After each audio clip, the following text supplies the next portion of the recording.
అందరికీ praise the lord. ఈరోజు దేవుని వాక్యము మొదటి పేతురు రాసిన పత్రిక 1వ అధ్యాయము 5వ వచనం నుంచి 7వ వచనం వరకు చదువుకుందాము.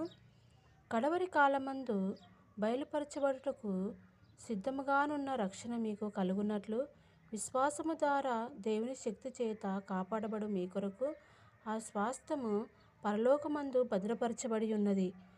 ఇందువలన మీరు మిక్కిలి ఆనందించుచున్నారు గాని అవసరమును బట్టి నానా విధములైన శోధనల చేత ప్రస్తుతమున కొంచెము కాలం మీకు దుఃఖము కలుగుచున్నది. నశించిపోవు సువర్ణము అగ్ని పరీక్ష వలన శుద్ధపరచబడుచున్నది కదా.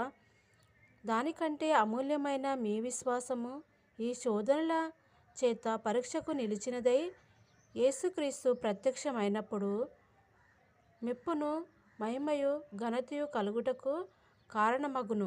దేవుడి వాక్యం దీవించి ఆశీర్వదించునుగాక. ఆమేన్.